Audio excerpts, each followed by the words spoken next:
Hi, I'm Coach Rob Wilby from Team Oxygen Addict, and welcome to the next in our series of videos regarding bike training.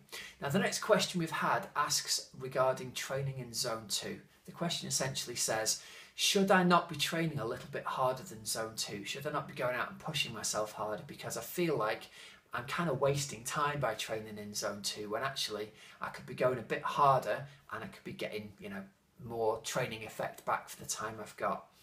Now, how I want you to think about the answer to this question is essentially we need to understand what Zone 2 training is and what its purpose is.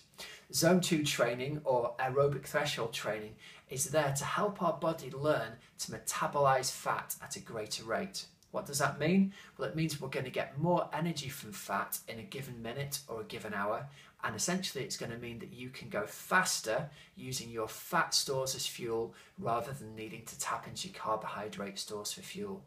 So the reason that we say we need to go and do a lot of training in Zone 2 for iron distance and for half iron distance as well is that if you hang out about that point, and we're talking somewhere around the 70% of FTP mark, or the top of Zone 2, the mid to top of Zone 2 real heart rate, what's happening there is that your body is maximally using fat as much as it can and getting as much energy per minute from fat.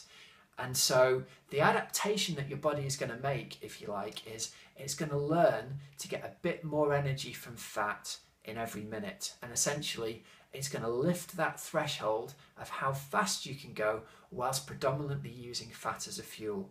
Now, if you're an iron distance athlete in particular, there's a reason this is really important. You're going to be on the bike for a long time, but at the end of that, you're going to be running a marathon.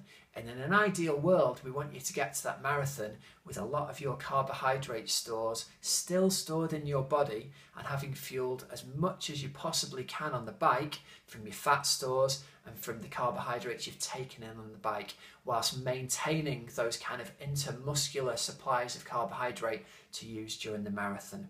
There's no question that you can only absorb possibly 250 to 300 calories per hour of carbohydrate, and so the more of that energy you can get from fat on the bike, the faster you can go and still maintain those carbohydrate stores for the run.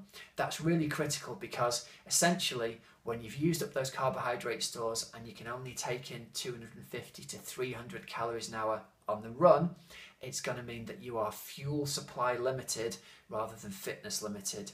Now, anyone who's been to an Ironman and has observed really fit looking athletes walking along the road, well, the problem isn't that they've not been fit enough for the challenge. The problem is that their fuel supplies haven't been honed enough. And traditionally, we see this with guys and girls who are moving up from Olympic distance. They can produce tremendous amounts of energy whilst using their carbohydrate metabolism, but they haven't yet trained that fat supply metabolism to allow them to get enough of their energy from fat while they're on the bike, therefore meaning that they run out of energy and they just simply can't get enough through during the run. So that Zone 2 training, in summary, is really essential to help you lift that aerobic threshold, get more energy from fat, helping to conserve your carbohydrate stores for the run. I hope that's answered your question, and I hope it means you get to go out there and enjoy those Zone 2 rides with your friends while still feeling you're getting a really good workout that's appropriate for your Ironman or your half Ironman.